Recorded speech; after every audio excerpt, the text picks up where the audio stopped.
بسم الله الرحمن الرحيم. فاسألوا أهل الذكر إن كنتم لا تعلمون.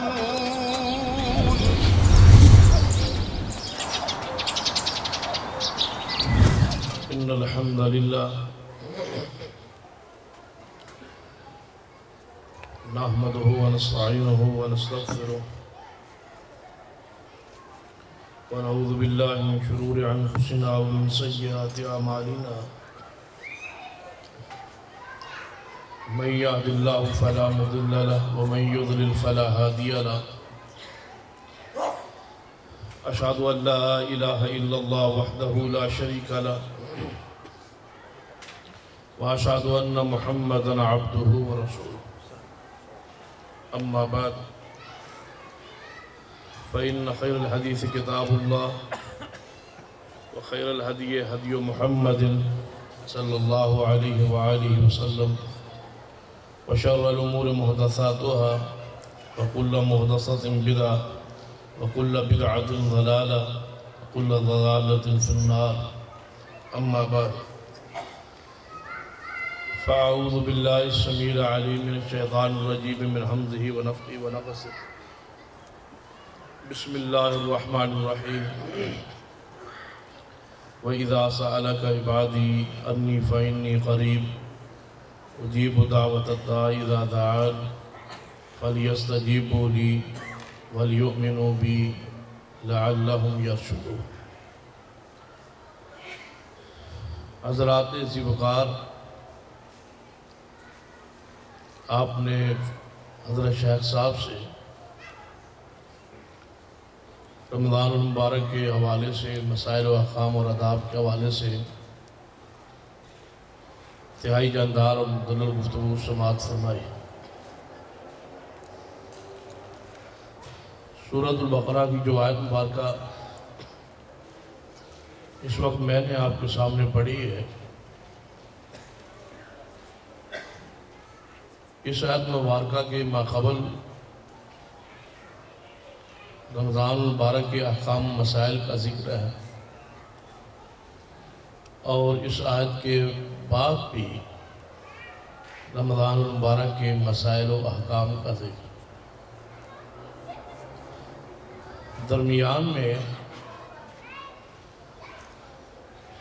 اس آیت مبارکہ کو بیان کیا گیا کہ جب آپ سے میرے بندے سوال کرے میرے بارے میں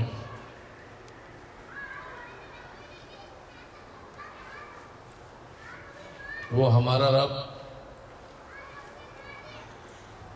دور ہے یا قریب ہے. اگر دور ہے تو ہم اونچی آواز سے اس کو آواز دیں، اور اگر قریب ہے تو آہستہ آواز دیں.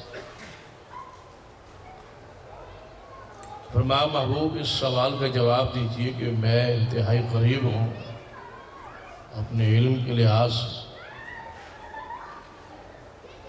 جب بھی مجھے پکارو تو میں اس پکار کو سنتا ہوں. شرط یہ ہے کہ کامل ایمان کے ساتھ، یقین کے ساتھ اور توکل کے ساتھ مجھے بلایا جائے، پکارا جائے. رمضان المبارک کے مسائل و احکام کے درمیان دعا کا ذکر کرنا اس بات کی دلیل ہے، اور بہت ساری احادیث بھی اس حوالے سے موجود ہیں کہ رمضان المبارک میں دعائیں مومن کی قبول ہوتی. اور رسول اللہ صلی اللہ علیہ وسلم نے فرمایا کہ اگر بندہ افطاری کے وقت اللہ سے دعا کرے تو اللہ اس دعا قبول فرما دے.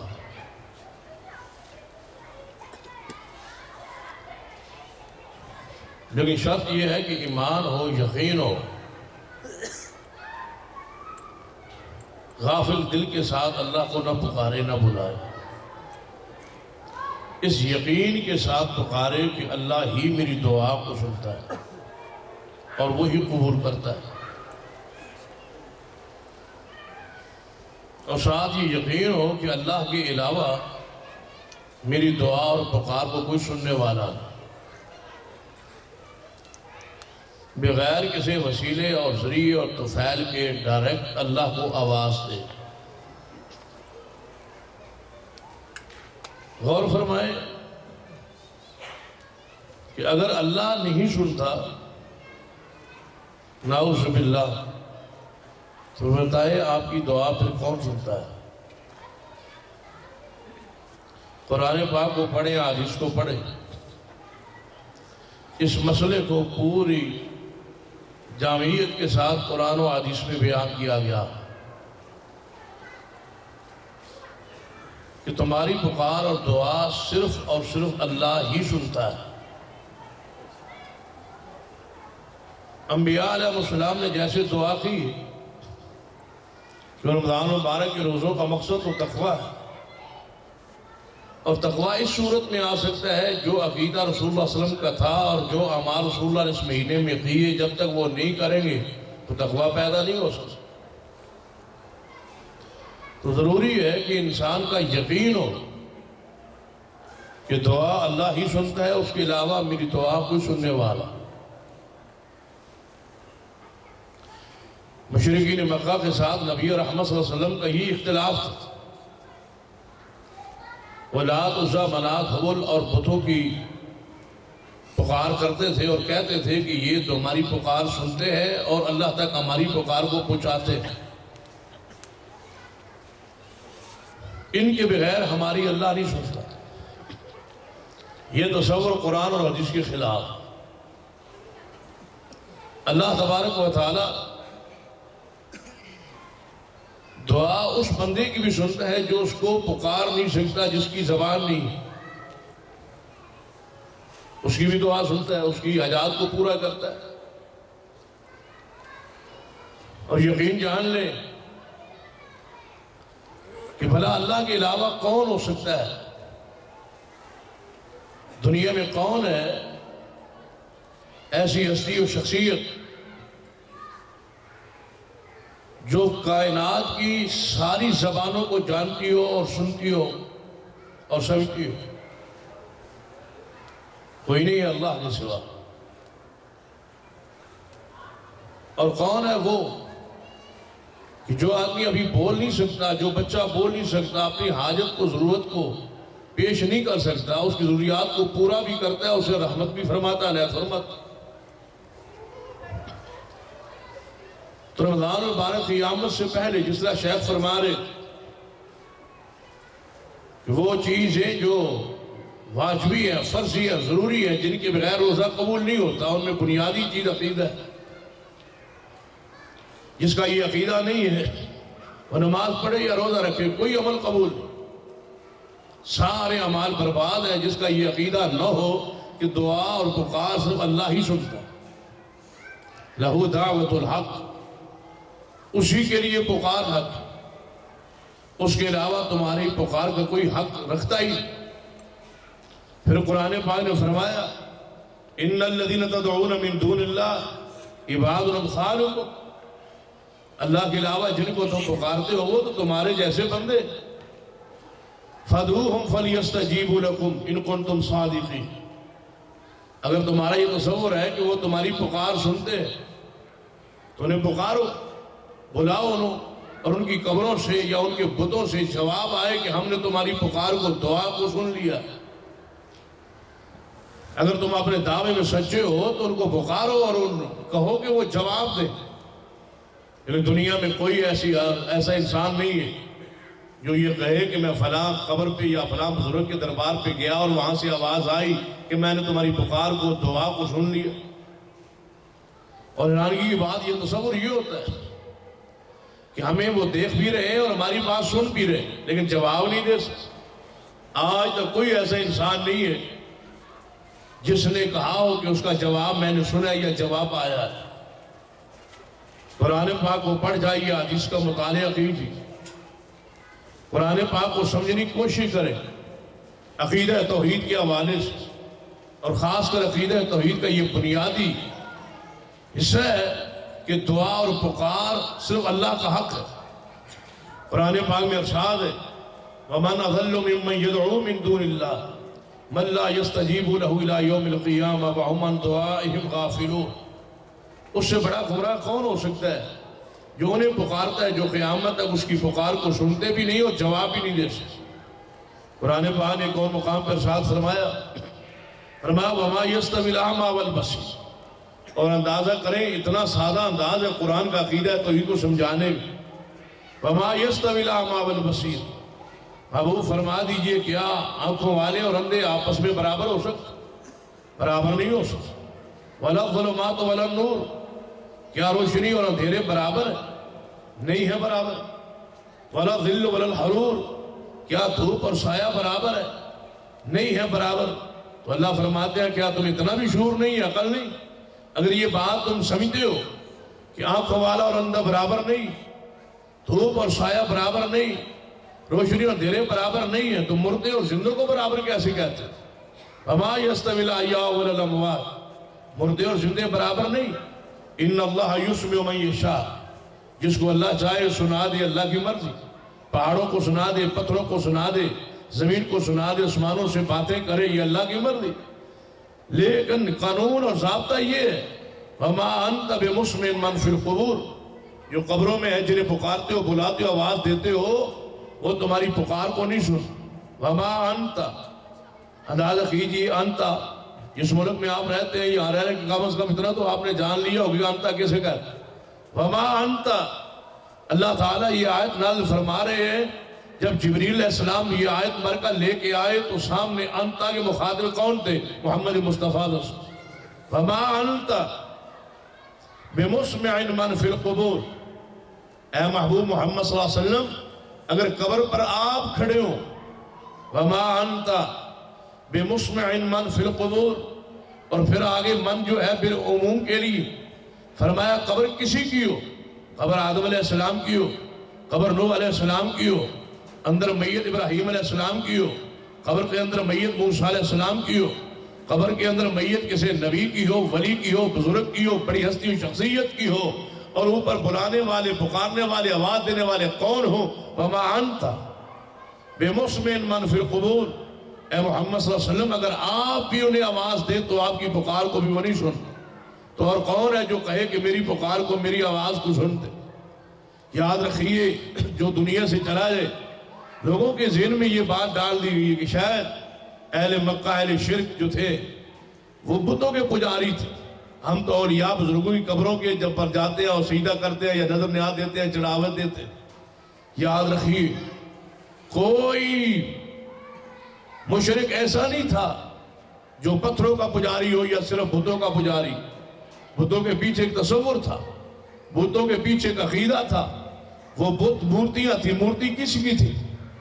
دیکھیے پڑھیے صحیح البخاری، سیرہ عبداللہ ابن عباس رضی اللہ تعالیٰ عنہ فرماتے، جھوٹ بولتے ہیں وہ لوگ جو کہتے ہیں کہ وہ بتوں کے پجاری تھے، پتھروں کے پجاری تھے۔ نہیں، اگر پتھروں کے پجاری ہوتے، پتھروں کو معبود سمجھتے ہوتے تو پتھروں پر اپنے پاؤں نہ رکھتے، پتھروں کے ساتھ پتھروں پر حاجت نہ کرتے، پتھروں پر اپنے جوتے نہ رکھتے، پتھروں کو اگر مشکل کشا یا رب سمجھتے ہوتے نہ اس بلا ایسی کوئی بات۔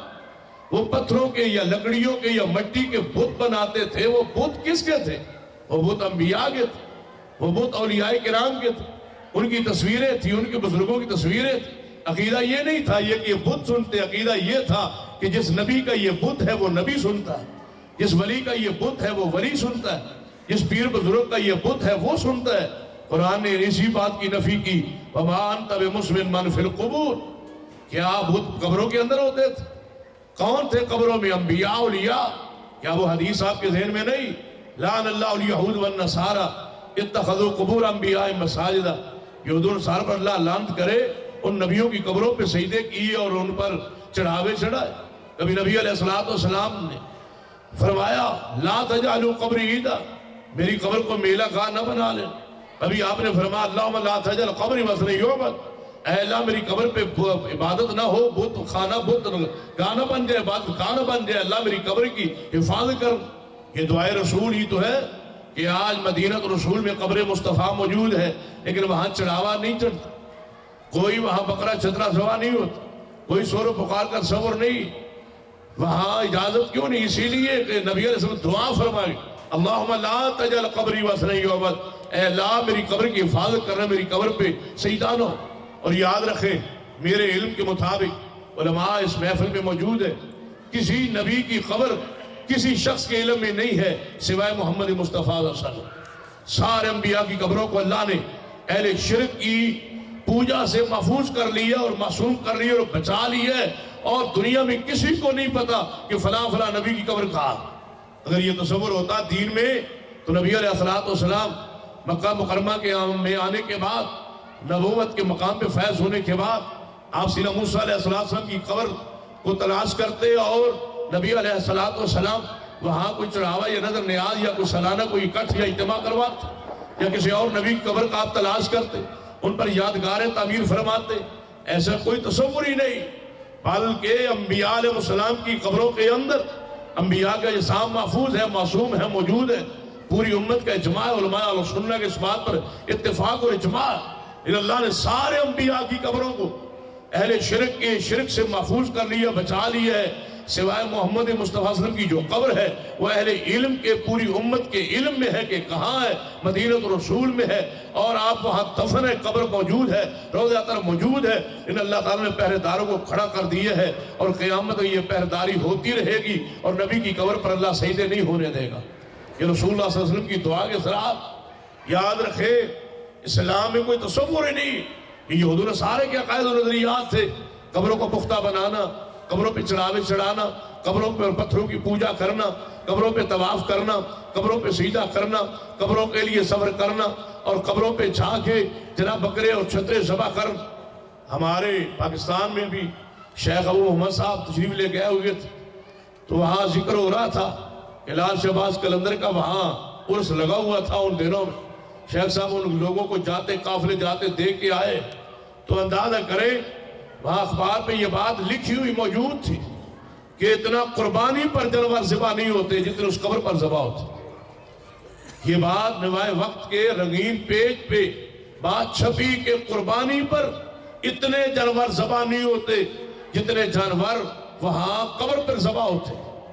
اندازہ کریں یہ غیر اللہ کی نظروں نے آج یہ چڑھاوے کیا عقیدہ ہے کہ وہ ہماری بات سنتے ہیں، دعا سنتے ہیں، پکار سنتے ہیں، وہ جانتے ہیں، ہمیں پہچانتے، پتہ ہے قبر کے اندر سے کہ یہ کون آیا ہے، اور وہ دیکھ رہے کیسے بزرگ ہیں جو باہر عورتیں بھی کھڑی ہیں، مرد بھی کھڑے ہیں، بے حیائی جاری ہے، اور اندر قبر میں وہ دیکھ رہے ہیں، برداشت کر رہے ہیں۔ یہ بزرگوں کا یہ حوصلہ ہو سکتا ہے؟ یہ بزرگ ہے، یہ ولایت ہے، یہ شریعت ہے، یہ دین ہے۔ یاد رکھیں قرآن پاک کو پڑھیں، حدیث کا مطالعہ کریں، یہ رمضان مبارک کے لمحات کم از کم دین عقیدہ سمجھنے پہ لگا دیں، ایک مہینہ اگر آپ اس پر صرف کر دیں، لگا دیں، جس طرح شیخ دروس کا اعلان کر رہے تھے، ان دروس میں جائیں اور سنیں، قرآن کو سمجھیں، عقیدے کو سمجھیں۔ اور مجھے اللہ کی قسم یقین ہے اگر کوئی شخص دل سے خالی ہو کے تعصب سے پاک ہو کے اس قرآن کو پڑھنا شروع کر دے، ایک مہینہ پڑھتا جائے، اس قرآن کے ترجمے پہ غور کرتا جائے، تو وہ بندہ مشرک نہیں رہ سکتا، شرک نہیں کر سکتا اگر بندہ عقیدے کو غور سے سمجھ لے۔ یہ اتنا سادے انداز میں قرآن نے بیان کیا، فرمایا میرے محبوب جناب محمد مصطفیٰ صلی اللہ علیہ وسلم اعلان فرما دی کہ میرا رب جو ہے وہ سننے کے لحاظ سے، دیکھنے کے لحاظ سے، علم کے لحاظ سے انتہائی قریب ہے۔ کتنا قریب ہے؟ فرمایا نحن اقرب الیہ من حبل الورید، فرمایا میں تو شارک سے بھی قریب ہوں۔ اب بتائیں شارک سے قریب جو ہو، جس کو آپ اپنا وسیلہ بنا رہے ہیں، ذریعہ بنا رہے ہیں کہ فلاں کے ذریعے سنتا ہے، فلاں کے وسیلے سے سنتا ہے، وہ تم سے دور ہے اور سننے والا تمہارے قریب ہے۔ جس کو پکارا جا رہا ہے کہ مجھے لے کے دو، وہ بغداد میں ہے، اور جس نے سب کچھ عطا کرنا ہے وہ شارک سے قریب ہے۔ عقل کے اندھا پن نہیں ہے کہ دور والے کو پکار رہا ہے کہ مجھے اس سے لے کے دو جو میرے پاس ہے، جو میری سنتا بھی ہے، اور تم سے پہلے شارک سے زیادہ قریب ہے۔ کیا معنی؟ کہ ابھی وہ تمہاری دعا تمہاری زبان پہ نہیں پہنچتی، تو میں اس کو پہلے ہی جانتا ہوں کہ تو کب پکارے گا، کن الفاظ سے پکارے گا، اور کیا مجھ سے مانگے گا۔ پر میں جانتا ہوں، پہچانتا ہوں، نحن اقرب الیہ من حبل الورید، میں شارک سے قریب۔ غلط کہتے ہیں لوگ کسی افسر کو ملنا ہو تو چپڑاسی کی ضرورت ہوتی ہے، لہذا اللہ کو ملنا ہو تو ولیوں کی ضرورت ہوتی ہے۔ ولی چپڑاسی ہے، انہیں چپڑاسی کہتے ہو۔ یہ ولایت ہے، یہ ولایت کا اکرام ہے، یہ تعظیم ہے، یہ تکریم ہے۔ چپڑاسی کی حیثیت کیا ہوتی؟ یہ اندر جا کے اطلاع کرے افسر کو کہ بات تو میں تمہارا دوست ملنے آیا ہے، بندہ اندر چلا جائے تو وہ کہے چپڑاسی کو آپ باہر چلے جائے۔ انبیاء اولیاء کا یہ تصور، یہ مقام ہے، نعوذ باللہ۔ یاد رکھیں وہ چپڑاسی نہیں ہے، وہ کائنات کے معزز ترین لوگ ہیں۔ انبیاء علیہ السلام سے عزت والا کون ہو سکتا ہے؟ اولیاء کرام سے عزت والا احترام والی شخصیات اور کون ہو سکتی؟ ان کو یہ حیثیت دی جائے، ان کو چپڑاسی یا چوکیدار سے تشبیہ دی جائے کہ وہ ہمارے اور اللہ کے درمیان وسیلہ ذریعہ، وہ چپڑاسی ہے۔ جس طرح بڑے افسر کو ملنا ہو تو چپڑاسی کی ضرورت ہوتی ہے، بادشاہ کو ملنا ہو تو چوکیدار کی ضرورت ہوتی ہے۔ یاد رکھیں یہ دنیا والے بادشاہ نہیں ہے جو دروازے پہ چپڑاسی چوکیدار بٹھائے ہیں۔ جب بھی پکارو، جس وقت پکارو، جو دن ہو، جو وقت ہو، جب بھی پکارو، اللہ تمہاری پکار کو سنتا بھی ہے اور جس کی چاہے قبول فرما لیتا ہے۔ سنتا سب کی ہے، قبول جس کی چاہے کرے۔ ماننے پہ آ جائے تو گناہگار کی مان لے، واپس کرنے پہ آ جائے تو اپنے حبیب کو واپس کر دے، اس کی مرضی ہو، بے نیاز۔ کسی کی محبت پہ آگے مجبور نہیں، کسی کے محبت میں یا عشق میں جو ہم کہتے ہیں کہ وہ مجبور ہے، نہیں، نہ حسن پہ مجبور ہے، نہ کسی کی جمال سے مجبور ہے، نہ کسی کے جت سے آگے مجبور ہے، نہ کسی کی فوج کے آگے مجبور ہے۔ وہ جائے جو چاہے کرے، قل هو اللہ احد اللہ الصمد۔ ماننے پہ آ جائے تو جس کی چاہے مان لے، اور واپس کرنے پہ آئے تو محمد مصطفیٰ صلی اللہ علیہ وسلم جو سب سے بڑے عزت والے، جو سب سے بڑے شان والے، جو سب سے بڑے مقام والے ہیں، ان کو واپس کر دے۔ کیا نبی علیہ السلام کوشش نہیں کی تھی؟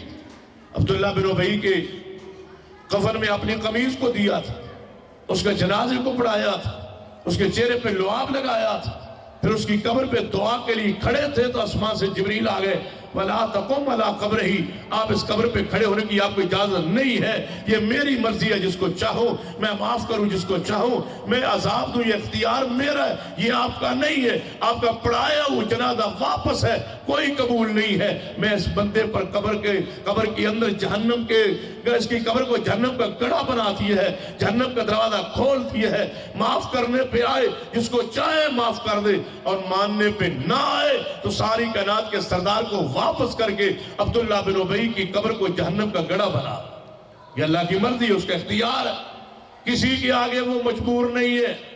مت سمجھیے کہ فلاں کے اگر لگ گیا، اس کا زینا پلو پکڑ لیا تو ہم بخشے جائیں گے، اس کے ٹوپی پہن لی تو بخشے جائیں گے، اس کے سلسلے ساتھ جڑ گیا تو بخشے جائیں گے، نہیں۔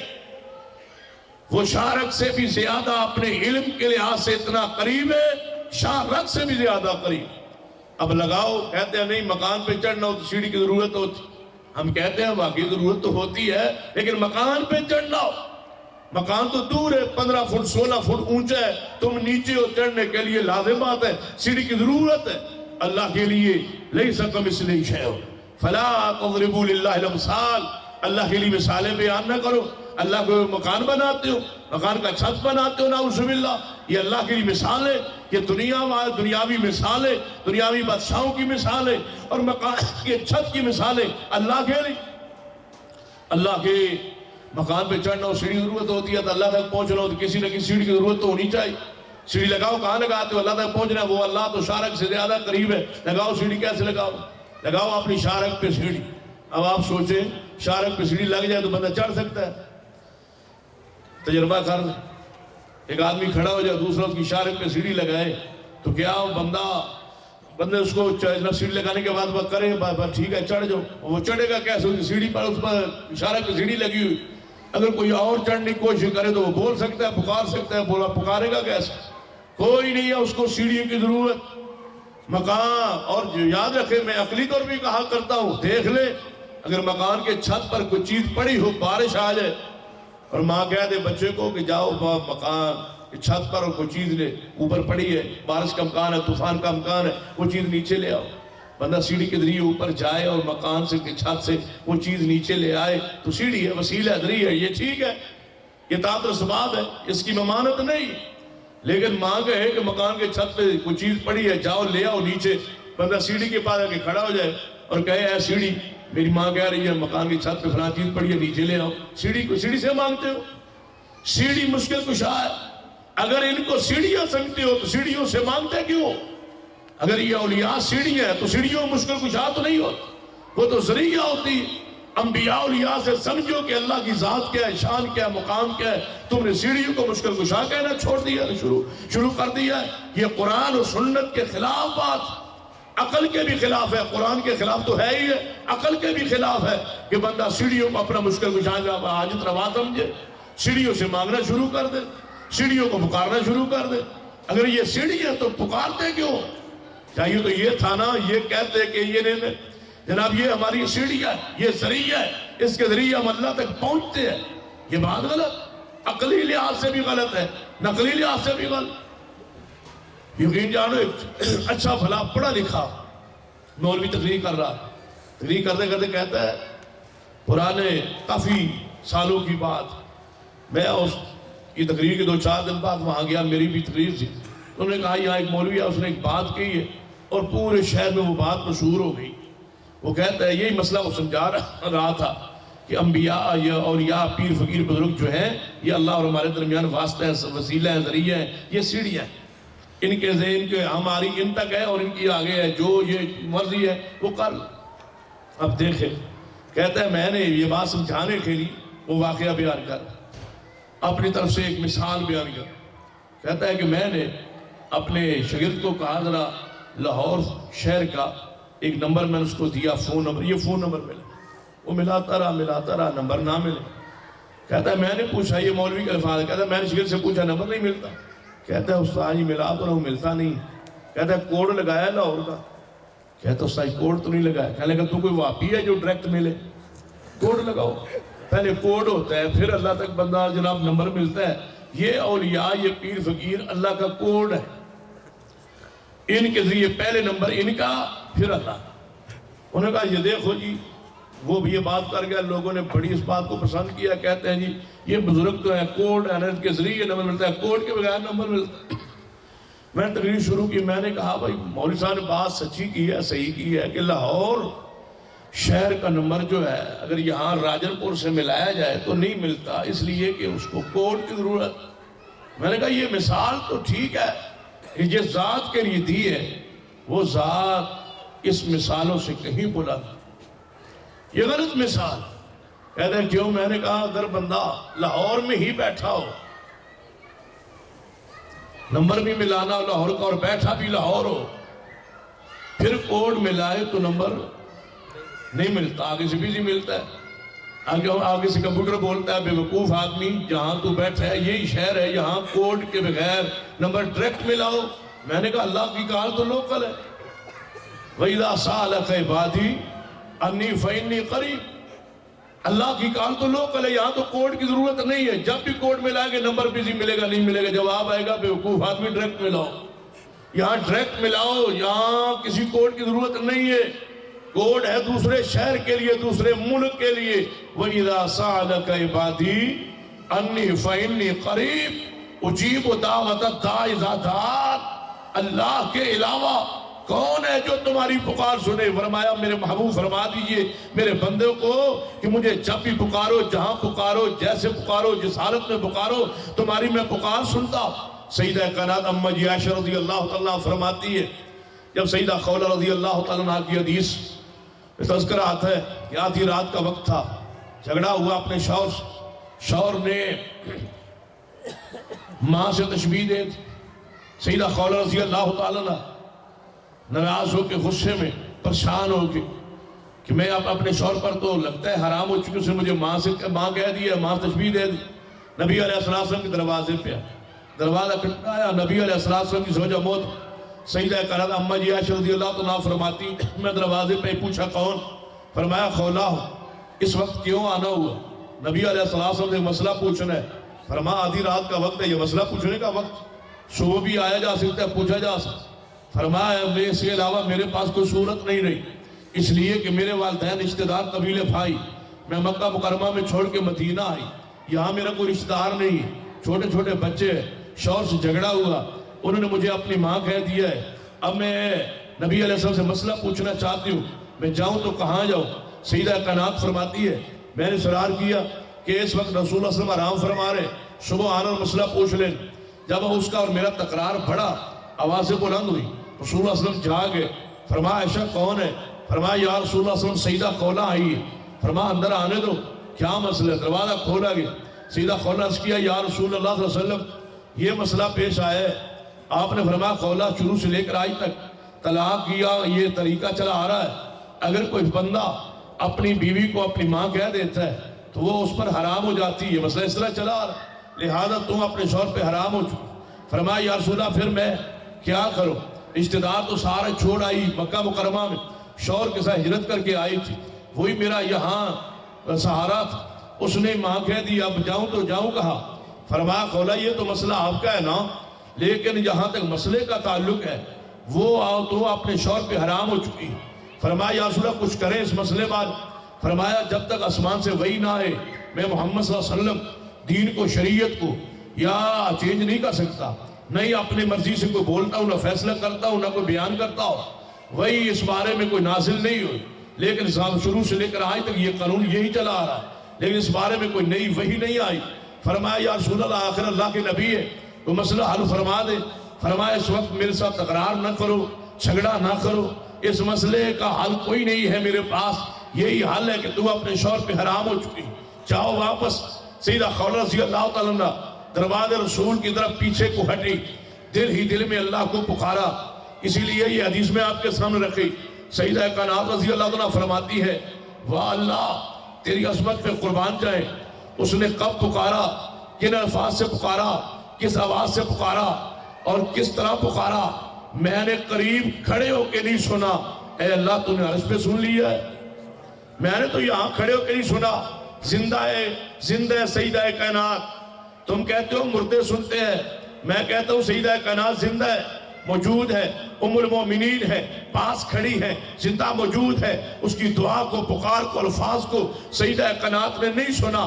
کون کہتا ہے کہ مردے سنتے ہیں؟ مردے تمہاری پکار کو، تمہاری دعا کو، تمہاری حاجات کو سنتے ہیں؟ نہیں، اگر وہ سننے کے لائق و قابل ہوتے، مشکل کشا حاجت روا ہوتے، اللہ کی قسم جب وہ دنیا سے گئے تھے روح ان کی قبض ہوئی تھی، ان کی آنکھوں کو بند کیا گیا تھا، ان کے منہ کو باندھ دیا گیا تھا، ان کو مریدوں نے غسل دیا تھا، ان کے ماننے والوں نے، ان سے پیار کرنے والوں نے ان کو استنجا کروایا تھا، وضو کروایا تھا، وضو کے بعد غسل دیا تھا، کفن پہنایا تھا، ان کی جناب میت کو کندھوں پہ اٹھایا تھا، اور وہ پیغام دے رہے تھے ہم اتنے مجبور ہیں، ہم قبر کی طرف چلنے کے لائق و قابل نہیں ہے، یہ اختیار نہیں ہے، یہ طاقت ہم میں نہیں ہے۔ کندھوں پہ مریدوں نے اٹھا لیا تھا۔ جب تمہارے پیروں فقیروں بزرگ تمہارے کندھوں پہ قبر کی طرف جا رہے ہیں تو کیا اعلان نہیں کر رہے کہ ہم فقیر ہیں، ہم محتاج ہیں، ہم اس لائق قابل نہیں، اختیار نہیں رکھتے کہ ہم اپنے پاؤں پہ خود چل سکے؟ جو اپنے پاؤں پہ چل سکے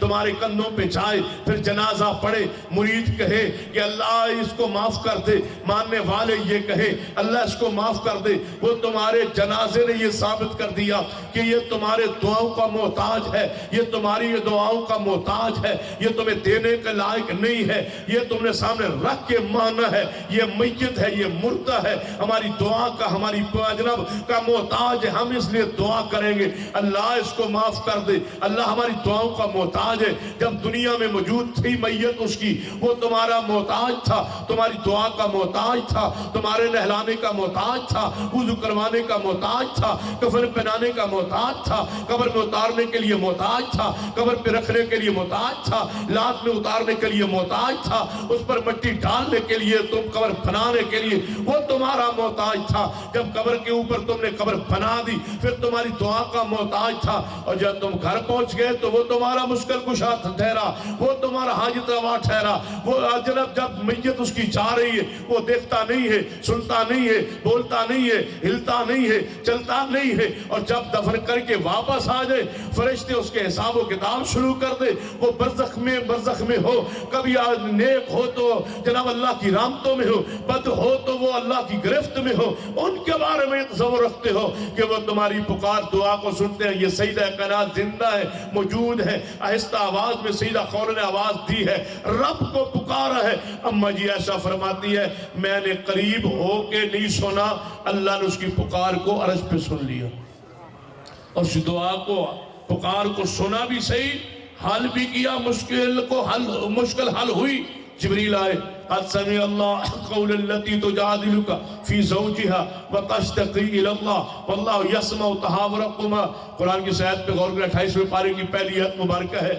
فرمایا قد سمع، آگے الفاظ ہے واللہ یسمع، یہاں ماضی بھی ہے مضارع بھی ہے، تینوں مہینے اس میں تینوں زمان اس میں پائے جاتے ہیں. ماضی بھی ہے، حال بھی ہے، مستقبل بھی ہے. کیا معنی کہ آج تک جس کی بھی دعا سنی ہے کس نے سنی ہے؟ اللہ نے. آج بھی یہ پکار سنی ہے تو اللہ نے. قیامت تک حاجت مندوں کی دعائیں پکاریں سنے گا تو کون سنے گا؟ اللہ. فرمایا اللہ نے ہی پکار سنی. اللہ نے قانون نازل کیا کہ جاؤ ماں محبوب خولا سے فرما دو اپنے شوہر کو کہے وہ جناب ماں وہی ہوتی ہے جس کے بدن سے بچہ بیٹی پیدا ہوتی ہے، ماں بس وہی ہے. ماں کہنے سے کوئی ماں نہیں بن جاتی. وہ کفارہ ادا کرے، لگاتار 2 مہینوں کے روزے رکھے یا 60 مسکینوں کو کھانا کھلائے یا غلام آزاد کرے. اس کے لیے کفارہ بیان کیا. لیکن یہ واضح ہوا کہ سیدہ خولہ کی مشکل کو حل کیا، اس کی مشکل کو، اس کی جناب ضرورت کو پورا کیا تو اللہ نے اس کی دعا کو بھی سنا ہے. تو اللہ نے محمد مصطفیٰ زندہ ہے، موجود ہے، جاگ رہے ہیں، بیدار ہیں، کمرے میں موجود ہے، حجرے میں موجود ہے. انہوں نے پکار کو نہیں سنا بلکہ اس کی آواز کو بھی نہیں سنا. کس وقت اس نے کس طرح آواز دی، دل ہی دل میں پکارا. اسی لیے ہم حضرت مولانا حافظ عبداللہ صاحب فرمایا کرتے تھے، ایک دفعہ ہم عراق کے دورے پہ چلے گئے، وہاں پیر عبدالقادر جیلانی کی قبر پہ گئے تو وہاں کچھ لوگ، ایک بابا لیٹا ہوا قبر پہ کہتا ہے پیر صاحب میری پکار سنو، دعا سنو، کب کا آیا ہوں، لیٹا ہوں، اب تو چیخ رہا ہوں، چلا رہا ہوں، اب تو میری دعا سنو. تو حافظ صاحب فرماتے ہیں مجھ سے رہا نہ گیا، میں نے ساتھ چلتے چلتے کہا بابا جی یہ بزرگ جو ہیں یہ عربی زبان جانتے تھے، ان کو اردو پنجابی نہیں آتی، ان کو عربی میں پکارو تاکہ تمہاری پکار ان کو سمجھ آئے. وہ بابا میری طرف دیکھ کہتا ہے مولوی صاحب مجھے عربی نہیں آتی، میں کیا کروں؟ فرمایا پھر اس کو پکارو جو ساری زبانوں کو جانتا ہے. پھر اس کو کیوں نہیں پکارتے جو ساری زبانوں کو جانتا ہے؟ اس لیے ہمارے پاکستان کی معروف گدی ہے گولڈے والے، باقی جتنی گدیاں ہیں گولڈا شریف جسے کہا جاتا ہے، باقی ساری گدیاں چھوٹی ہیں. پاکستان میں سب سے بنیادی اور بڑی گدی وہی ہے، باقی ساری جتنی گدیاں وہ ان کے جناب کسی نہ کسی سلسلے سے مرید چلے آ رہے ہیں. ان کے پیر تھے پیر نصیر الدین نصیر، وہ فوت ہو چکے ہیں. پچھلے سالوں میں پل کے کہا گیا کہ ان کو مارا گیا اسی وجہ سے، مرے نہیں ہے بلکہ مارا گیا ہے. ان کو کوئی زہر یا کوئی کھلا دی گئی اسی عقیدے کی وجہ سے، اسی معاملات کی وجہ سے.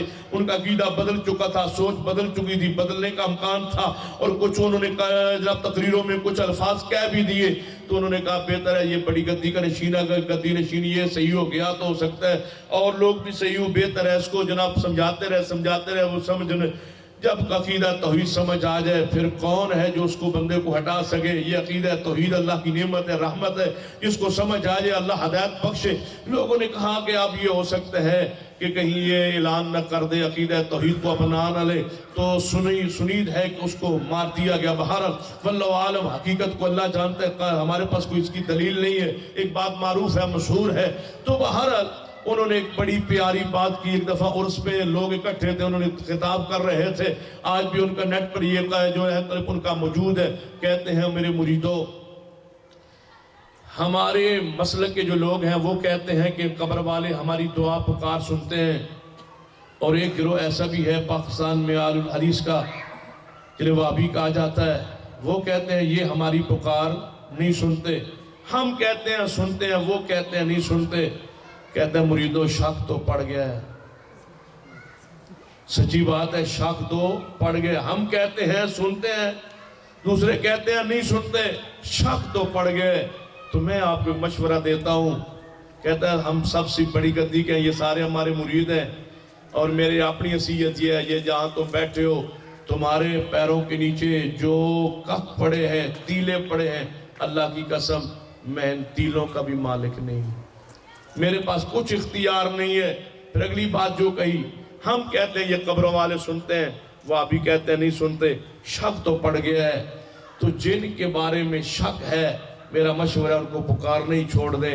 ان کو پکاریں جس کے سننے کا پک اور یقین ہے، اور وہ کون ہے؟ اللہ. فرمایا ہم بھی کہتے ہیں اللہ سنتا ہے، وہابی بھی کہتے ہیں اللہ سنتا ہے، ان کے بارے میں شک ہے، اللہ کے بارے میں پک ہے، یقین ہے، وہ سنتا ہی سنتا ہے، جب اس کے بارے میں یقین ہے سنتا ہے، یہ نہ ان کو پکارتے رہو اور یہ نہ سنے اور تمہاری حاجات نہ پوری ہو، اللہ کے سامنے آؤ، پکارو پکارو اس کو جس کے سننے کے بارے کامل یقین ہے، یقین ہے۔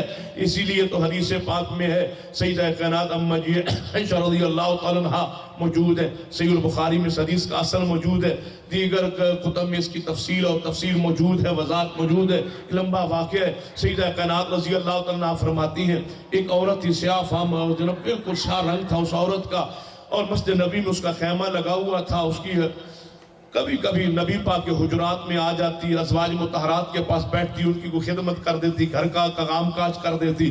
ایک دن سیدہ کائنات کی کنگھی کر رہی تھی، بالوں کو سنوار رہی تھی، تو پیچھے بیٹھی تھی، فرماتی ہیں واہ میرے اللہ، وہ سرخ موتیوں والا دن کتنا پیارا دن تھا جس دن میں نے تجھے پہچانا۔ اماں جی عائشہ رضی اللہ تعالیٰ پوچھ لیا کہ جب بھی تو میرے پاس آتی ہے، بیٹھتی ہے اور مجھے میری کوئی خدمت کرتی ہے، کوئی کام کرتی ہے، ساتھ تو کہتی ہے اے اللہ وہ سرخ موتیوں والا دن کتنا پیارا دن تھا جس دن میں نے تجھے پہچان لیا تھا، وہ دن کون سا ہے، وہ اس کی حقیقت کیا ہے، اس کا واقعہ کا کیا سیاق و سباق ہے؟ وہ کہتی ہے اماں جی اگر آپ نے آج پوچھ ہی لیا ہے تو سن لو، میں ایک طاری عورت تھی، مجھے اللہ کی کوئی پہچان نہیں تھی، میں نہیں جانتی تھی اللہ کون ہے، اور میں غربت کے ہاتھوں تنگ آ کے اپنے علاقے کو چھوڑا، ایک بستی میں آ کے ملازمت غربت کی وجہ سے اختیار کی، اور بستی کے جو سردار تھا اس کے گھر میں مجھے ملازمت مل گئی۔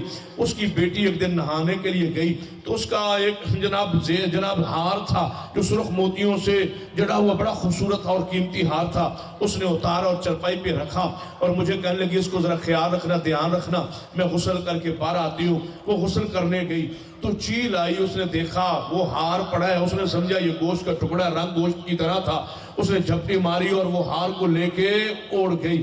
تو جب سردار کی بیٹی باہر اس نے ہار پوچھا تو میں نے کہا اس طرح چیل آئی تھی، اس نے ہار کو لے کے وہ اڑ گئی ہے۔ کہتی ہے کبھی چیلوں نے بھی ہار اٹھائے ہیں، جھوٹ بولتی ہے، خیانت کرتی ہے، تو نے چرا لیا ہے اور اب تو بہانہ بناتی ہے کہ چیل آئی ہے، نہیں ایسا نہیں ہو سکتا، بس یہ تکرار ہو رہا تھا۔ سردار گھر آ گیا، اس نے بیٹی سے پوچھا مسئلہ کیا ہے، اس نے بتا دیا اس ملازمہ نے ہمارے ہار کو چرا لی ہے، میرا قیمتی ہار اس نے چھپا لی ہے۔ وہ کہتا ہے میں آپ کو باہر نکال دوں گا، لڑکوں کو بلا لوں گا، نوجوانوں کو بلا لوں گا اور تجھے ننگا کر دوں گا، تیری تلاشی ہوگی، وگرنہ یہ ہار دے دے۔ اس بستی میں مجھے آ کے پتا چلا تھا یہ بستی کے لوگ بتوں کے پجاری تھے، شرک کرتے تھے، لیکن اللہ کو بھی مانتے تھے، اور جب ان کو وہ مشکل آتی تھی نا تو یہ کہتے تھے اے اللہ ہماری مشکل حل کر دے۔ تو میں سمجھی کہ کوئی اللہ ہے جو اس قوم کی مشکلوں کو حل کرتا ہے۔ مجھے کوئی تعارف پہچان نہیں تھی، نہ ایمان تھا، نہ جانتی تھی اللہ کون ہے۔ اس بستی میں اتنا آگے پتا چلا کہ کوئی اللہ ہے جو مشکلوں کو حل کرتا ہے۔ فرماتی ہے میں نے جب اس بات سردار کو جواب دیا کہ نہیں یہ ہار میں نے نہیں چرایا، نہیں چھپایا، یہ چیل آئی تھی واقعی، ہار اس لے کے اڑ گئی۔ انہوں نے کہا یہ نہیں ہو سکتا، ہار تیرے ہی پاس ہے۔ اس لڑکوں کو بلایا، اس کا ہماری ملازموں کو باہر چوک پہ لے جاؤ، اس سے پوچھو اگر یہ مان جائے تو ٹھیک ہے، نہ مانے کپڑے اتار دو، اس سے تلاشی لو اور اس کو سزا دو۔ کہتی ہے مجھے جب چوک پہ لایا گیا اور مجھے دھمکی دی گئی ابھی تیرے کپڑے اتار دیے جائیں گے تو اس سے تلاشی ہوگی، تو کہتی ہے میں دل میں کہا اے اللہ میں نہیں جانتی تو کون ہے۔ ہم تو ایمان رکھتے ہیں اللہ پر، ہمارا تو کامل یقین ہے کہ اللہ ہے، اس کی ذات و صفات کو جانتے و پہچانتے ہیں، پھر بھی ہم اگر قبروں پہ جھکیں اور درختوں کے سامنے جھکیں، جھاڑیوں کے سامنے جھکیں، جھنڈیوں کے سامنے جھکیں، گھوڑوں کے سامنے جھکیں، جانوروں کی پوجا کریں، اس سے بڑی بدقسمتی کیا ہوتی؟ میں تو کہا کرتا ہوں اگر یہی سب کچھ کرنا تھا تو محمد مصطفیٰ کا کلمہ پڑھنے کی ضرورت کیا تھی؟ رام رام کرتے جناب بتوں کی پجاری ہوتے، کلمہ پڑھ کے یہ کام کرنے تھے جن کو محمد مصطفیٰ صلی اللہ علیہ وسلم ختم کرنے آئے تھے۔ یہ عورت کیا کہہ رہی ہے؟ اللہ پر ایمان نہیں ہے، یقین نہیں ہے، لیکن سنا ہے کہ کوئی اللہ ہے۔ اس اعلیٰ حالت میں پکاری اے اللہ میں نہیں جانتی تو کون ہے، تو کہاں ہے، تیری شان مقام کیا ہے، لیکن میں نے سنا ہے اس بستی والوں سے تو کوئی ایسی ذات ہے جو مشکل پڑ جائے تو مشکل کشا ہے، مشکلات کو حل کرتا ہے۔ اللہ میں غریب ضرور ہوں لیکن یا اللہ میرے صدر کو آج تک کسی نے نہیں دیکھا، میرے پردہ اس طرح نہیں کھلا، اللہ میری عزت کی لاج رکھ لے اور میری مشکل کو حل کر دے۔ حدیث پاک میں آتا ہے نبی علیہ السلام نے فرمایا، وہ عورت کہتی ہے امی عائشہ میں کیا منظر دیکھتی ہوں کہ بھرے چوک میں بھرے اجتماع میں اللہ نے چیل کو ہار دے کے واپس بھیج دیا۔ چیل نے اوپر سے ہار کو نیچے پھینکا. وہ لوگ کہتے ہیں یار یہ تو کوئی عورت بہت کوئی اچھی عورت اور نیک عورت معلوم ہوتی ہے, اتنی پاک باز یہ خاتون معلوم ہوتی ہے جس کی دعا قبول ہوئی اور یہ ہار آیا. کہتے ہیں وہ سارے میرے پاؤں پڑ گئے, معافی مانگتے ہیں, لیکن میرے دل میں اس قوم کی نفرت, اس بستی والوں کی نفرت پیدا ہو گئی. میں نے چھوڑنے کے اس علاقے کو فیصلہ کر لیا. رات کو میں اس بستی سے نکل گئی. میں چلتی چلتی جا رہی ہوں, دیکھا فجر کا وقت قریب ہے, کچھ جنگل میں خیمے لگے ہوئے ہیں. میں ایک خیمے کے ساتھ پاس بیٹھ گئی کہ یہ لوگ جب اٹھیں گے صبح ہوگی تو جب یہ اٹھیں گے تو انہی کے ساتھ مل کے کسی علاقے میں چلی جاؤں گی. فرماتی ہیں میں جہاں وہاں ایک خیمے کے ساتھ ڈیگ لگا کے بیٹھی تھی. صبح کا وقت ہوا, فجر کا وقت ہوا, ایک بندہ اندر سے نکلا, اس نے وضو کیا, اس نے کہا اللہ اکبر اللہ اکبر. اذان کے الفاظ جب میں نے سنے میرے دل میں تسکین محسوس ہوئی کہ یہ بھی اس اللہ کو ماننے والے ہیں جس اللہ نے میری مشکل کو حل کیا ہے. صبح انہوں نے نوے میں دیکھ رہی ہوں انہوں نے نماز پڑھی ہے. نماز پڑھنے کے بعد جب سورج کی روشنی ہوئی انہوں نے دیکھا ہمارے قافلے میں ایک عورت زید ہے. پوچھا تو کون ہے؟ اس نے اپنے حالات و واقعات میں نے سنائے. انہوں نے کہا تو پریشان نہ ہو, ہم مدینہ جا رہے ہیں اور ہم محمد مصطفیٰ کے صحابہ ہیں. کہتی پہلے اللہ کا نام سنا تھا, پھر محمد مصطفیٰ کا نام سن لیا, پھر مسجد نبوی میں وہ تشریف لائی, رسول اللہ کی زیارت و دیدار ہوا, سارا واقعہ سنایا. فرمایا آپ نے کہ اس کلمہ پڑھا مسلمان ہوگی. آپ نے فرمایا اس کا خیمہ مسجد نبوی میں لگا دیا جائے. یہ مسجد میں جھاڑو دیا کرتے تھی, ازواج مطہرات خدمت کر دیا کرتے تھی. اماں جی عائشہ کے بال سوار رہی ہیں. واہ اللہ, سرخ موتیوں والا دن کیسا پیارا تھا جس دن میں نے تجھ کو پہچان لیا تھا. یہی وہ عورت ہے. ایک رات عشاء کی نماز کے بعد یہ رات کو وقت مسجد نبی میں ہی فوت ہو گئی. تو صحابہ نے سمجھا یہ پردے سے عورت, اس کے لیے نبی پاک کو جگانے کی ضرورت کیا ہے. عورتوں کو غسل دو, کفن دو, غسل کفن دیا گیا. صحابہ نے جنازہ پڑھا, دفن کر دیا. کچھ دن گزرے, نبی علیہ السلام نے پوچھ لیا میرے صحابہ وہ عورت نظر نہیں آ رہی, وہ عورت کہاں گئی نظر نہیں آ رہی. اب دیکھیں فوت ہو گئی ہے, رات کو دفن ہو گئی ہے, کئی دن گزر گئے. محدثین اس حدیث پر بہت سارے مسائل ثابت کیے. رات کو جنازہ پڑھنا سنت صحابہ کے عمل سے ثابت ہے, رات کو میت کو دفن کرنا جائز ہے, اور نبی علیہ السلام آرام فرما رہے سو رہے صحابہ. بہت سارے اور بھی کئی مسائل محدثین نے اس حدیث سے اخذ کی ہے. آگے پجلے عورتوں کو غسل دینا, صحابہ کا اس کو میت کو اٹھانا, غیر محرم کا میت کو اٹھا لینا, پھر وہاں دفن کرنا, یہ سارے مسائل اس حدیث سے ثابت ہوتے ہیں. ایک مسئلہ اور بھی ثابت ہوتا ہے اگر غور کریں. کئی دن گزر گئے دفنانے کے بعد, نبی سے پوچھا وہ عورت نظر نہیں آ رہی. اب آپ بتائیں کہ آپ کو پتہ کب چلا؟ جب صحابہ کرام نے بتایا اور آپ نے پوچھا, اور کئی دن بعد پوچھا. اب آپ سوچیں اپنے ماحول کے مطابق, اگر آپ بنگلہ دیش کے رہنے والے ہیں یا بھارت کے رہنے والے ہیں یا پاکستان کے رہنے والے ہیں تو آپ ذرا دیکھیں, غور کریں ہمارے ماحول کے مطابق کب پتہ چلنا چاہیے تھا؟ اگلے دن صبح جب قرآن خوانی ہوتی ہے اس عورت کے, جب قرآن خوانی ہوتی, کل شریف ہوتا, سینا بلال مسجد نبی کی چھت پہ چڑھ کے اعلان کرتے کہ حضرات 8:45 بجے کل شریف ہوگا, اور نبی علیہ السلام تشریف لائیں گے اور دعا ہوگی. نہیں, کئی دن گزر گئے, فوتیت کی ہوئی ہے مسجد نبوی میں, لیکن کسی کے علم میں نہیں ہے, نہ یہاں کوئی 70 بچھایا گیا ہے, نہ کوئی فاتح کا سلسلہ چلایا گیا, نہ کل نہ ساتھ ہونا چلی. سوا کئی دن گزر گئے. فرمایا کہاں ہے وہ عورت؟ یا رسول اللہ وہ تو فوت ہو گئی ہے. فرمایا مجھے اس کی قبر بتلاؤ, مجھے لے چلو اس کی قبر پر.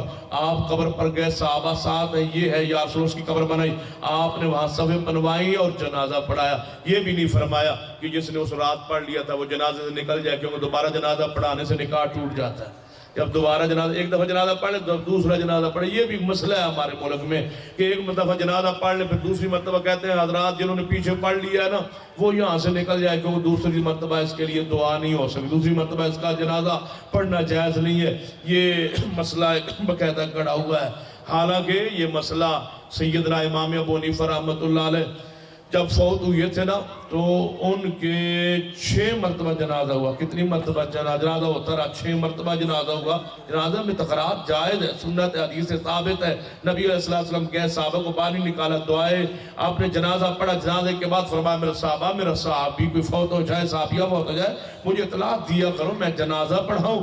میرے جنازہ پڑھانے سے میرے صحابہ کی قبریں اللہ روشن فرما دیتا ہے. تو گویا حدیث پاک میں ہے کہ سیدہ اس عورت کی دعا کو پکار کو اللہ نے اس وقت سنا جب اس عورت کا اللہ پر ایمان بھی نہیں تھا. پکارا ہے تو اللہ نے اس کی پکار کو سن لی ہے, دعا کو سن لی ہے. لہٰذا وَإِذَا سَأَلَكَ عِبَادِي عَنِّي فَإِنِّي قَرِيبٌ, اس لیے نبی علیہ السلام نے فرمایا کہ روزہ افطار سے پہلے دعا کرو, اللہ تمہاری دعا کو قبول فرماتا ہے.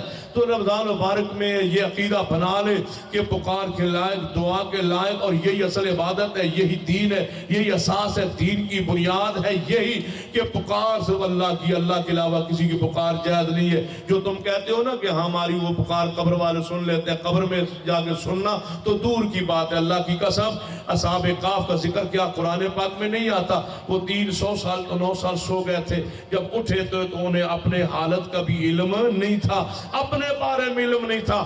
تم کہتے ہو اولیاء مرنے کے بعد ہماری پکار سنتے ہیں, ہمارے بارے جانتے ہیں. قرآن کہتا ہے اولیاء سو جانے کے بعد اپنے بارے میں کچھ نہیں جانتے, تمہارے بارے کیا جانے گی, کچھ نہیں جانتے. کیا وہ قرآن پاک میں نہیں ہے؟ سیدنا عزیر علیہ السلام فوت ہو گئے تھے 100 سال کے لیے, 100 سال کے بعد اٹھے تھے. رب نے پوچھا تھا تم کتنا ٹھہرے ہو, ابھی قبر کے اندر نہیں تھی, میت زمین کے اوپر پڑی ہوئی ہے, لیکن نہیں جانتے مجھ پر کتنا وقت گزر چکا ہے. تمہارے حالات کو, واقعات کو کیا جانیں گے, کوئی نہیں جانتا. وما یشعرون ایان یبعثون, ان کو نہیں پتا کہ وہ خود قبروں سے کب اٹھائے جائیں گے. قرآن پاک میں بے شمار اس کی مثال دلائل موجود ہے, عقلی نقلی. قرآن نے بیان فرمایا ہے کہ اللہ کے علاوہ تمہاری دعا پکار کوئی سنتا. جن کو تم سمجھتے ہو نا وہ تمہارے حاجت روا مشکل کشا نہیں ہے. کیوں؟ ان پر خود تکالیف و پریشانی آئی ہے. پڑھا ہے قرآن کو, حدیث کو, وہ کون سا پیارا ہے جس پر تکلیفیں نہ آئی ہو, پریشانیاں نہ آئی ہو. کیا سیدنا آدم علیہ السلام پر دکھ نہیں آئے؟ دکھ آئے ہیں, روتے رہے, پریشان رہے. ربنا ظلمنا, پھر اللہ سے دعا کی, اللہ نے دعا کو سنا ہے. سیدنا نوح علیہ السلام پر دکھ و مصائب آئے ہیں, موسیٰ علیہ السلام پر تکالیف و پریشانیاں آئی ہیں. یعقوب علیہ السلام کا بیٹا جدا ہوا ہے. یوسف علیہ السلام پر دکھ و پریشانیاں آئی ہے. اللہ نے انبیاء کو دکھ پریشانیاں کیوں دی, مصائب کیوں دی؟ یہی اس لیے تو دیے گئے تھے تاکہ کائنات کو پتا چلے کہ انبیاء ہیں, اولیاء ہیں, بزرگان دین ہیں, نیک ہیں, پرویزگار ہیں, اچھے انسان ہیں, شخصیات ہیں, اللہ کے ولی ہیں, دوست ہیں, لیکن مشکل کشا اور حاجت روا نہیں ہے, نفع و نقصان کے مالک نہیں ہے. اس لیے انبیاء کو, پیاروں کو دکھ دیتا ہے, مصائب دیتا ہے, تکلیفیں دیتا ہے. سرور کائنات محمد رسول اللہ صلی اللہ علیہ وسلم, ان کے بارے میں قرآن پڑھ لیں. جب ساری کائنات کے سردار مشکل کشا حاجت روا نہیں ہے تو پھر رب کی زمین پر اور کون ہو سکتا ہے؟ ساری کائنات کے سردار نے جب فرمایا تھا غزوہ احد میں, جب آپ کا چہرہ زخمی ہو گیا تو فرمانے لگے یہ قوم کس طرح نجات پائے گی, یہ لوگ کبھی فلاح نہیں پائیں گے, یہ لوگ کبھی جنت میں نہیں جائیں گے جنہوں نے محمد کے چہرے کو زخمی کیا, یہ جنت میں نہیں جا سکتے. جبریل آگئے, فرمایا لیس لک من الامر شیء, رب فرما رہے یہ تمہارے اختیار کی بات ہے جو تم کہہ رہے ہو کہ فلاں فلاں جنت میں نہیں جائے گا, انہوں نے میرے چہرے کو زخمی کیا ہے. جنہوں نے آپ کے چہرے کو زخمی کیا ہے میں انہیں ہدایت دے کے تمہارا غلام بنا کے قریب جنت کا وارث بنا دوں گا. یہ تمہارا اختیار نہیں ہے, یہ میرا اختیار ہے. لیس لک من الامر شیء, یہ تمہارے اختیار کی بات نہیں ہے, یہ تمہارے اختیار کی بات نہیں ہے, یہ میرا اختیار ہے. جب محمد مصطفیٰ صلی اللہ علیہ وسلم پر دکھ مصائب آئے, اور کون ہے جو یہ دعویٰ کرے کہ نہیں نہیں میں حاجت روا ہوں, میں مشکل کشا ہوں؟ اللہ کی قسم یہ فقیر ہے, یہ محتاج ہے. میں کہا کرتا ہوں جن کو تم مشکل کشا کہتے ہو یہ تمہارے ٹکڑوں کے محتاج, تمہاری روٹیوں کے محتاج ہے, تمہاری نظروں کے محتاج ہے, نیازوں کے محتاج ہے. تمہارے جانور تم لے جاؤ, شیرینی لے جاؤ, مٹھائی لے جاؤ, دانے لے جاؤ, خرچہ لے جاؤ, یہ تمہارے محتاج ہے. یہ تم اگر مرید جانا بند کر دیں, اللہ کی قسم سارے پاکستانی پیر بھوکے مر جائیں. اگر مرید جانا چھوڑ دیں تو یہ بھوکے مر جائیں. یہ تم انہیں دیتے ہو, یہ تمہارے ٹکڑوں پہ پلتے ہیں, تمہاری روٹیوں پہ پلتے ہیں, تمہاری نیاز و نظروں پہ پلتے ہیں. یہ تمہیں کچھ نہیں دیتے. تم جا کے عزتیں بھی لٹا آتے ہو, مال بھی دے آتے ہو, اور خالی گھر واپس آتے ہو. اللہ کی قسم عقیدہ توحید میں اللہ نے غیرت دی ہے, عزت بھی دی ہے, غیرت بھی دی ہے, رحمت بھی دی ہے. کیا وہ تو آپ نے کلپ نہیں دیکھے نیٹ پر موجود ہیں؟ ایک بالکل پیر ہے اور ننگے, بالکل ننگے برن ہے, کوئی جسم پر ذرہ برابر کپڑا نہیں ہے, اور ایک جوان بچی اس کے پاس بیٹھ کے اس کو چاول کھلا رہی ہے, کھیر کھلا رہی ہے. آپ بتلائیں جب توحید نہ رہے تو اللہ کتنا ذلیل کر دیتا ہے. اللہ اس بندے کو, اللہ کی قسم غیرت چھین لیتا ہے اس بندے سے جس کے پاس عقیدہ توحید نہ ہو. اور عجیب بات ہے، جب ہم کہیں نا عورتیں مسجد میں اعتکاف بیٹھے تو لڑتے ہیں، لے مسجد میں اعتکاف بیٹھے یہ کوئی مسئلہ ہے، عورتوں کو گھر میں اعتکاف بیٹھے، ہم کہتے ہیں حدیث میں ہے مسجد کے بغیر اعتکاف نہیں ہے۔ نہیں جی، عورت کو آپ دیکھیں نا جانا چاہیے مسجد میں اعتکاف کے لیے۔ جن کی عورتیں مسجد میں اعتکاف کے لیے نہیں آتی، دیکھ لیں درباروں پہ جاتی ہیں، کوئی مسئلہ نہیں پوچھتا، 3 دن جاتی ہیں، 9 راتیں جاتی ہیں، گزار کے آتی ہیں اور اس سے لوٹ جاتی ہے۔ اور ایک پیر کا وہ بھی آپ نے نیٹ پہ دیکھا ہوگا، ایک ایسا بھی ہے جس نے لوگوں کے ساتھ عزتوں کے ساتھ کھیلتا رہا، کئی عورتوں کی عزتیں لوٹتا رہا، وہ سارے لوٹنے کے انداز، وہ بے حیائی کے انداز پورے کے پورے جنم نیٹ پر موجود ہے۔ چڑھ گئے، اللہ نے پردے کو فاش کر دیا، اب جیلوں میں تکے کھا رہے، جو پکڑا جائے کہتے ہیں جعلی ہے۔ میں کہتا ہوں پہلے اصلی دکھا لو، کوئی اصلی دکھاؤ، کس کو اصلی کہتے ہو؟ یہ سارے جعلی ہے، جو قبر پر مجاور ہو، قبر پر بیٹھا ہو، قبر کی کمائی کھاتا ہو، قبر کے ذریعے پیسے کما رہا ہے، قبر کے ذریعے کھٹی اس کے پاس آ رہی ہے، پیسہ آ رہا ہے۔ یہ یقین جانو، یہ ابھی جو ہمارے پاکستان میں ممتاز قادری کا واقعہ ہوا، اس کے باپ کو کہا گیا 6 کروڑ لے لو اور قبر ہمیں دے دو۔ یہ قبر ہے یا فیکٹری ہے؟ کہتے ہیں قبر ہمیں دے دو، قبر ہمیں دے دو، ہم سنبھالے قبر جانے اور ہم جانے۔ انہوں کو پتہ ہے کہ یہ ایسی کاروبار، ایسی تجارت ہے جس پر کوئی لوڈ شیڈنگ کا اثر بھی نہیں ہوتا اور کوئی زوال بھی نہیں آتا اور کبھی اس پر جناب کبھی کمی نہیں آتی۔ یہ سدا بہار کاروبار ہے، اس پر جب تک مشرک موجود ہے یہ سدا بہار کے معاملات ہیں۔ یہاں تو کوئی کمی واقع نہیں، کروڑوں روپے لگائے گئے قبر کے، قبر ہمیں دے دو۔ ابھی ہم راستے میں سن رہے تھے، وہ اس پیر کا مولوی کا خطاب سن رہے تھے کہ جب اس کی میت کو اٹھایا گیا جیل سے، جب اس کو پھانسی دیا گیا جیل سے، لوگ حیران کی بات ہے جھوٹ بناتے کیسے ہیں اور جھوٹ گڑتے کیسے ہیں، اور قربان جائے ان لوگوں پر جو آگے سے سبحان اللہ بھی پھر کہتے ہیں۔ کیا ہوا؟ کہتے ہیں ایمبولینس جب جیل سے پھانسی اس کو دیا گیا، باہر اس کی میت کو نکالا گیا تو باپ نے کہا بس ایمبولینس یہاں روک دو، میں اندر جا کے نا ذرا اپنے بیٹے کو بوسہ دینا چاہتا ہوں، ملنا چاہتا ہوں، اس کی میت کو دیکھنا چاہتا ہوں۔ جب اندر گیا ایمبولینس کے اندر تو باپ جھکا بیٹے کو چومنے کے لیے، تو بیٹے نے ممتاز قادری منہ باہر نکال کے ابے کا اونچا ہو کے بوسہ لے لیا۔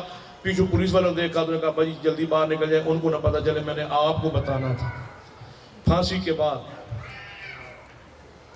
ایمبولینس میں میت آ رہی ہے تو میت خود اٹھی اوپر باپ کو بوسہ دینے کے لیے، اور پولیس والوں نے دیکھا، پولیس والوں کی آنکھیں خراب تھی، جب انہوں نے دیکھا تو نیچے ہو گیا۔ اس نے کہا بھائی آپ باہر چلے جائیں، میں نے صرف آپ کے لیے اٹھا ہوں، ان پولیس والوں کے لیے میں مرا ہوا ہوں، آپ کے لیے میں زندہ ہوں۔ یہ کیا بکواسات ہے، یہ کیا دین ہے، یہ کیا شریعت ہے، یہ کیا مزاج ہے؟ حیرانگی کی بات ہے، اللہ کی پناہ ہے۔ جب عقیدہ توحید نہ ہو تو اللہ عقل بھی چھین لیتا ہے، غیرت بھی چھین لیتا ہے۔ ہمارے استاد جی فرمایا کرتے تھے جب بندہ مشرک ہو تو عقل نیچے رکھ کے آپ اوپر بیٹھ جاتا ہے، اس کو جو مرضی سمجھا لو، اس کو سمجھنے بزرگ پاس ہو سکتا ہے، ایسے ہو سکتا ہے۔ ایک بزرگ تھے دیوار پر بیٹھے، دیوار دور پڑی، ہمارے وہاں آئے باولپور میں اونچ شریف ہے، وہاں دیوار ہے پوری، کہتے ہیں یہ مدینہ سے دیوار، یہاں پوچھے کوئی دیوار گئی ہے یہاں سے ادھر؟ کہتے ہیں وہاں نہیں، دیوار پہ بزرگ چڑھے اور یہاں آ گئی، یہاں سے وہاں چلی گئی، وہاں سے یہاں آ گئی، یہ علی پاک کا پتھر ہے، یہ دیوار فلاں کی ہے ایسے، اور یہ ایک اندر مسجد ہے، اس کا ایک ستون ہے، کہتے ہیں یہ جنت سے آیا، پاکستان میں جنت سے ستون آیا، پاکستان میں ایک مسجد کا ستون جنت میں۔ بھائی اب کون سا ہے؟ ہم چلے گئے ایک دفعہ، وہاں تقریر تھی، انہوں نے کہا آپ کو دکھاتے ہیں، ہم دیکھنے کے لیے چلے گئے، اندر گئے مسجد میں، میں نے کہا وہ جنت کا ستون کون سا ہے؟ بندے اس کو جفی ڈال کے اس کو رگڑ کے ماتھے اور ہاتھ اور اس کو یہ جنت کا، میں نے کہا ان میں سے کون ہے؟ انہوں نے کہا یہ پتہ نہیں ہے کون سے ہے، یہ سارے ہی ہو سکتے ہیں، کوئی بھی ان میں سے ہو سکتا ہے، سب کو جفی ڈال لیں، سب کو، جو کوئی تو ہو سکتا ہے نا، یہ نہیں پتا، یہ پتہ لگ گیا ہے۔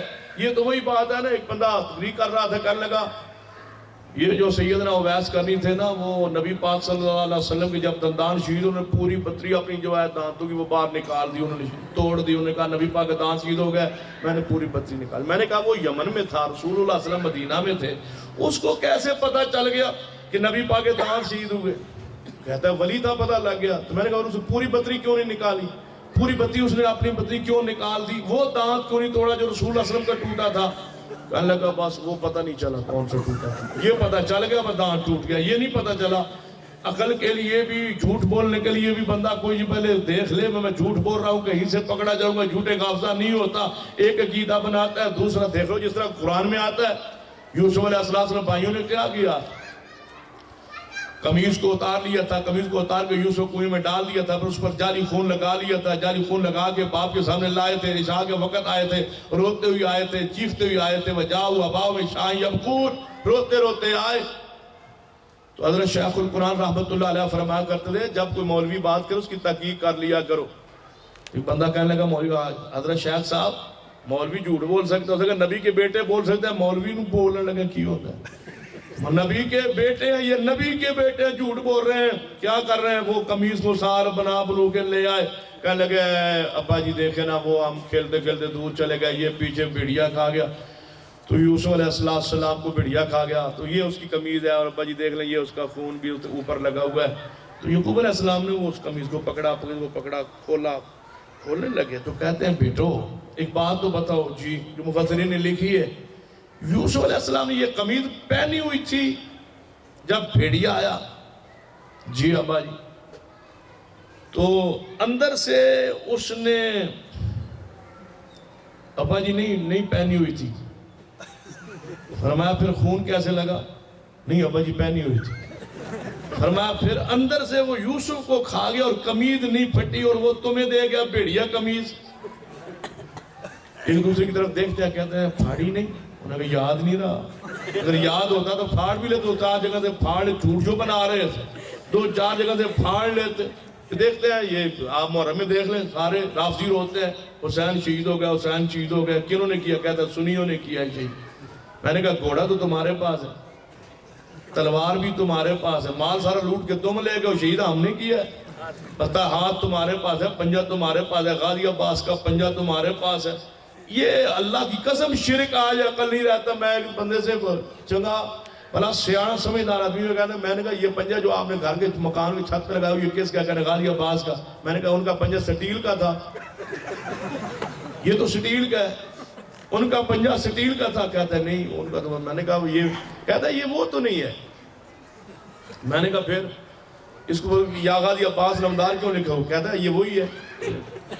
میں نے کہا یہ وہ نہیں، اللہ کی قسم مجھے قسم اٹھوانے، یہ وہ نہیں ہے، یہ سٹیل کا ہے، یہ چاندی کا ہوگا، یہ سٹیل کا ہوگا، اپنی عقیدت میں کوئی بنائے گا، یہ وہ پنجہ نہیں۔ کہتا ہے یہ مجھے بھی پتا ہے وہ نہیں ہے، لیکن میں یہ سمجھتا ہوں یہ وہی ہے، میں سمجھ لیتا ہوں، ایک تصور کر لیتا ہوں، یہ جہالت ہے، یہ ضلالت ہے، یہ گمراہی ہے۔ قرآن یہی کہا ہے وَمَن يُشَاقِقِ الرَّسُولَ من بعد ما تبين له الهدى ويتبع غير سبيل المؤمنين نولي ما تولى ونصلي جهنم وساءت مصيرا۔ جب جب بندہ صحابہ کا راستہ چھوڑ دے، محدثین کا راستہ چھوڑ دے، اہل سنت سلف صالحین کا راستہ چھوڑ دے، اللہ ذلیل کر دیتا ہے، رسوا کر دیتا ہے، وہ پھرتا رہتا ہے، ڈگمگاتا ہے، گمراہیوں میں ایسا دلدل میں پھنس جاتا ہے، وہاں سے نکلنا اس کے لیے مشکل ہوتا ہے۔ یہ اپنا عقیدہ بنا لیں کہ تمہاری دعا پکار اللہ ہی سنتا ہے، اللہ کے سوا کوئی نہیں سنتا۔ تم تو کہتے ہو یہ مرے ہوئے سنتے ہیں، اللہ کی قسم ایک بندہ، میں نے کہا مرے ہوئے نہیں سنتے، ایک مولوی نے آیا جواب میں پتہ تک کر کہتا ہے ہم کب کہتے ہیں ہم مرے ہوئے سنتے ہیں؟ یہ ہم پر الزام ہے، ہم نے کبھی بھی نہیں کہا ہم مرے ہوئے سنتے ہیں، ہم کہتے ہیں وہ مرے ہوئے ہوتے ہی نہیں ہیں۔ قبر میں مردے ہم بھی کہتے ہیں کہ جو مردہ وہ نہیں سنتا، لیکن وہ ہوتے کیا ہیں؟ وہ زندہ ہے۔ جب زندہ ہے تو زندہ سننے کے بارے میں تو کوئی اختلاف ہی نہیں ہے۔ ہم یہ نہیں کہتے کہ مردے سنتے، ہم کہتے ہیں وہ بزرگ در قبر میں زندہ ہے۔ میں اگلے 2-4 دن بعد میری تقریر تھی، میں نے کہا آپ نے کیا کہا ہے کہ وہ قبر والے زندہ ہیں؟ کہتا ہے زندہ ہے، تو میں نے کہا تجربہ نہ کر لیں، ہم تو کہتے ہیں وہ مردہ ہیں۔ کہتا ہے نہیں وہ قبر میں زندہ ہے، میں نے کہا تجربہ کر لیتے ہیں۔ کہتے ہیں کون؟ میں کوئی زندہ پیر بزرگ دے دو جس سے تم تنگ ہو زیادہ، وہ دے دو، ہم اس کو غسل کفن دے کے دفنا دیتے ہیں 10 گھنٹوں کے، پھر نکال کے تمہیں انشاءاللہ منہ مانگے نام بھی دیں گے، اس کو واپس کر دیں گے۔ کہنے کہ وہ تو مر جائے گا۔ میں نے کہا قبر میں مرا اگر زندہ دفن کرے تو مر جاتا ہے؟ کہتا ہے جی مر جاتا ہے، اگر مرا ہوا دفن کرے تو وہ زندہ ہو جاتا ہے۔ میں نے کہا ہمیں کسی پاگل خانے میں داخل کرا دیں، یہ کیا تماشا ہے؟ جو زندہ ہے وہ دفنائے قبر میں تو مر جاتا ہے۔ وہ زندہ در گور بچیوں کو کرتے تھے، جو زندہ دفن کرے وہ مر جاتا ہے، اور مرا ہوا دفن کرے تو وہ زندہ ہو جاتا ہے۔ زندہ کیا ہونا؟ کہتے ہیں ہمارے گھر میں آ جاتا ہے، سوار کو، جمعرات کو یا شب برات کو مردے گھروں میں آ جاتے، اوپر بتیاں لگائیں تاکہ مردہ سیدھا اپنے گھر آئے، کسی اور کے گھر نہ چلا جائے۔ وہ سیدھا آئے وہ واپس آ جاتا ہے جی، مردہ زندہ ہو کے واپس آ جاتا ہے۔ اگر بزرگ کی قبر سے تھوڑی سی آپ ٹہنی ایک توڑے نا، ان کی قبر سے ایک درخت سے، بزرگ رات کو گھر میں آ جاتے ہیں، ٹانگیں ٹیڑھی کر دیتے ہیں، چرپائیوں کو ٹیڑھا کر دیتے ہیں۔ میں نے کہا بزرگوں کا یہی کردار ہوتا ہے، بزرگوں کا یہی کردار ہے۔ اگر کوئی ٹہنی توڑ دے رات کو اس کے گھر میں داخل ہو جائے، یہ بزرگ ہے یا بدماشی ہے؟ کسی کے گھر میں داخل ہونا رات کو 2 بجے اندھیرے میں اور کسی کی بچی کی چرپائی ٹیڑھی کرنا، یہ ولایت ہے، یہ دین ہے، یہ شریعت ہے۔ فلاں کے بزرگوں ایک مور پکڑو تو بندہ اندھا ہو جاتا ہے۔ فلاں وہ مجھے یاد ہے چھانگ کے علاقے میں ایک دربار ہے، حضرت شیخ کا وہ ضلع ہے، تو وہاں سے وہ مشہور تھا کہ جو بندہ یہاں سے کوئی چیز لے لینا وہ اندھا ہو جاتا۔ تو چوروں نے اونٹ لے لیا تو مجاوروں کا، وہ رات کو چورا کے اونٹ لے گئے۔ تو مجاور اکٹھے ہو کے کھوجی کے پاس آ گئے، کہنے لگے جی وہ ہمارا جو اونٹ دربار سے چوری ہو گیا ہے تو اس کی جو ہے نا وہ ہم نے دیکھنا ہے، تو آپ کھوجی ہیں تو آپ آئیں۔ کھوجی سمجھتے ہیں نا، اس نے کہا بھائی ٹھیک ہے، لیکن مجھے یہ بتاؤ، اس کا عقیدہ کوئی ٹھیک تھا کھوجی کا۔ اس نے کہا مجھے یہ بتاؤ، تم تو کہتے ہو کہ وہاں سے کوئی ٹہنی توڑے تو اندھا ہو جاتا ہے، تو وہ جو چور پورا اونٹ لے گئے وہ اندھے کیوں نہیں؟ کہنے لگا وہ جیسے بزرگ بےایمانوں سے تنگ آ گئے، اب کچھ نہیں کرتے بےایمانوں سے، اب بزرگ ایمانداروں کے پیچھے پڑے ہوئے ہیں، بےایمانوں سے تنگ آ گئے۔ یہ عقل کے، نقل کے، دین کے، شریعت کے خلاف ہے۔ عقیدہ بنا لے اللہ کی قسم، اللہ کے سوا تمہاری دعا پکار کوئی نہیں سنتا، ساری کائنات محتاج ہے، اللہ چاہے تو عطا کرے، نہ دے تو اللہ کی مرضی ہے۔ انبیاء علیہ السلام کو اولاد نہ دے، رزق نہ دے، یہ اس کی مرضی ہے، دے تو عام آدمی کو دے دے، اللہ کے اختیار میں ہے، جو چاہے وہ کرے، وہ بے نیاز ہے۔ یَحْبُ لِمَن یَشَاءُ اناثا وَیَحْبُ لِمَن یَشَاءُ الذُّکُورَ، یہ اس کی شان ہے۔ ان اللہ علیٰ کل شیء قدیر، اس کا مقام ہے، جو اس کی چاہے وہ سنتا ہے، لہٰذا سنتا سب کی ہے، جس کی چاہے قبول فرمائے، جس کو چاہے جو عطا فرمائے، یہ اللہ کی مرضی ہے۔ اللہ کے علاوہ پوری کائنات محتاج ہے، فقیر ہے، اس سے مانگنے والی ہے، کوئی مافوق الاسباب تمہاری دعا پکار نہیں سنتا، یہ اللہ کی شان ہے۔ اللہ مجھے بھی اور آپ کے بھی عقیدہ صحیح فرما دے اور اس عقیدے پر اللہ قائم رکھے اور اس پر استقامت نصیب فرمائے، قرآن سنت کا فہم نصیب کرے۔ اقول قولی ھذا واستغفر اللہ لی ولکم ولسائر المسلمین وآخر دعوانا الحمدللہ۔